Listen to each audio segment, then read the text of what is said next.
YouTube, hello. What a beautiful day here in Philadelphia.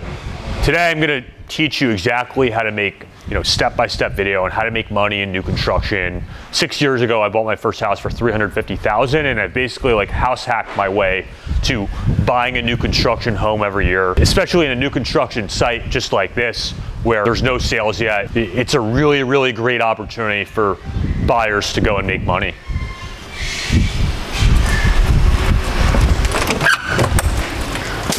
Step number one to making money in new construction. You have to find a real estate agent that's top 3% in the market that knows what's good value and what's not.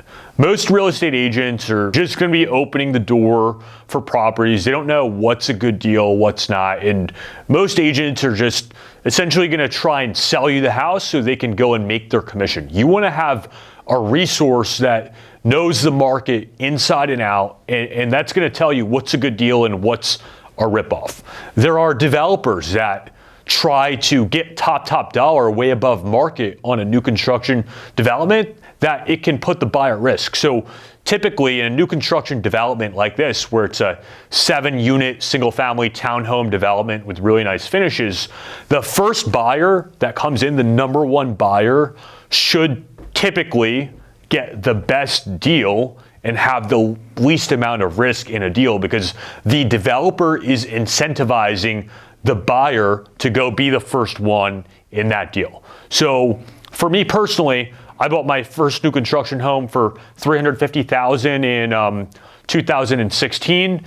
In that home, it was, let's say, one of 12 homes in the neighborhood. So the first one I got in at $350,000. The last home that sold went for about $425,000. 2018, I buy another new construction house. I was the first of, let's say, a 15-home development in Brewerytown in this neighborhood. So I got in at, actually, I think I was the number 3 buyer in. The first buyer got in at $325,000. I got in at $360,000. One of the last sales in the neighborhood went for about $460,000.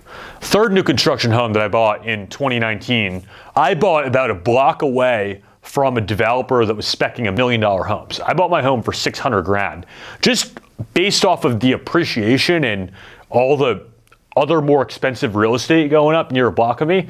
That home has appreciated $250,000 in the last few years, just building off of that other appreciation. And I have bought in these areas all pre-construction. I was one of the first buyers in, and you can lock in a good deal before it hits the market. And that's where, going back to step number one, there's a talented real estate agent can find you these deals that are off market. Step number two is you go and look at inventory with your agent. Typically when a homeowner is buying homes, you're taking a look at 10 different homes and you're picking the one of best value.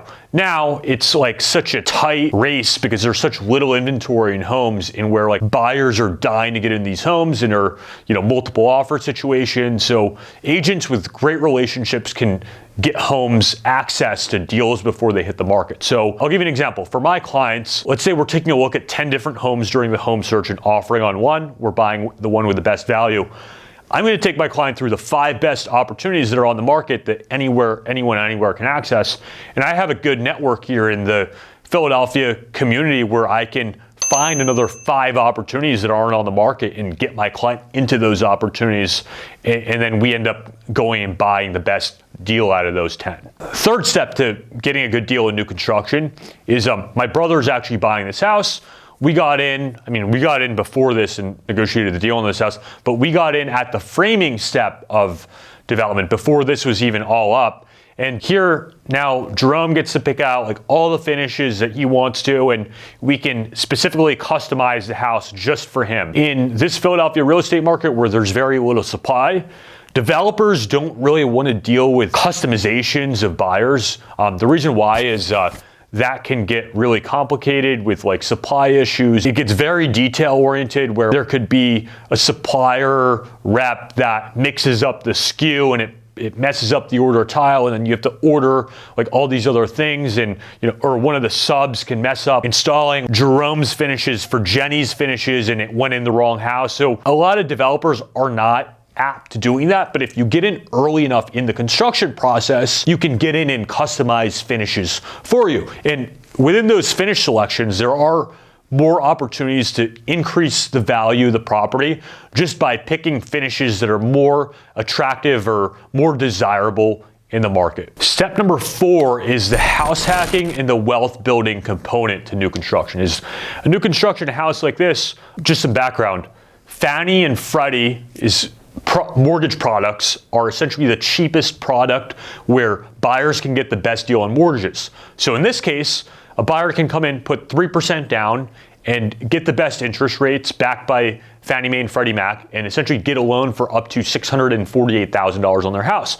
What's really great about getting a loan of up to $648,000, the buyer can also get a 3% seller assist. So if you get 3% down and a 3% assist for closing costs, really the only out-of-pocket item that the buyer will have to pay for is closing cost. So essentially, you can go buy a home with almost nothing down. And this is where like doing the numbers works, is you have to buy a house where you can essentially cover all of the rent. In this case, I mean, this is a 2,700 square foot house.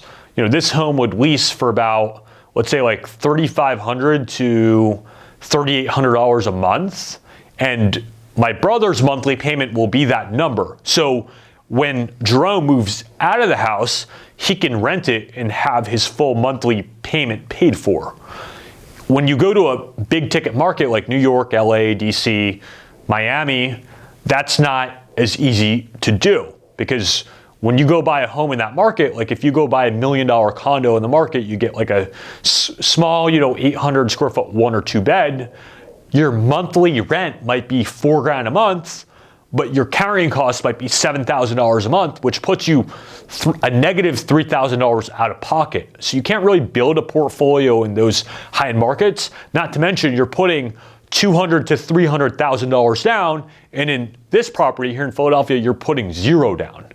The fifth thing is repeat. You can essentially do this over and over and over again every single year. So if you do this from, let's say, 22 to 32, and you average buying a $600,000 house every year that can cover itself, and you can come out of pocket almost no money, you just built a $6 million portfolio that's carrying itself, and you can essentially guarantee your net worth to at least $6 million.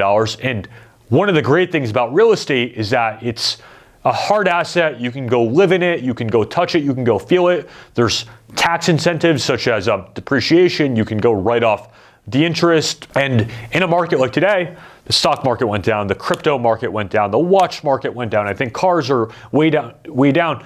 Real estate here in Philadelphia, knock on wood, is still holding up to its previous values, and especially in a market like Philadelphia where it's very safe. A lot of the market here is doctors, accountants, lawyers, and where it's not like super tied to the market, where if the stock market crashes like it did in 2008, a lot of people are out of jobs, and it's bringing the real estate market way down. The stability and consistency of the real estate market here in Philadelphia is incredible. So I hope you enjoyed the 5 steps to buying your first new construction home.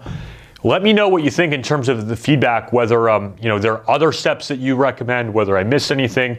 I hope you guys liked and enjoyed the video. Comment, I'll be responding on other topics you'd like to see me cover. Overall, real estate and house hacking and investing is it creates an incredible opportunity for individuals starting from scratch. And I mean, even if you make a lot of money or you have family money, there's just a lot of opportunity to be created here in residential real estate. And it's basic, it's simple. And I'll see you guys next video.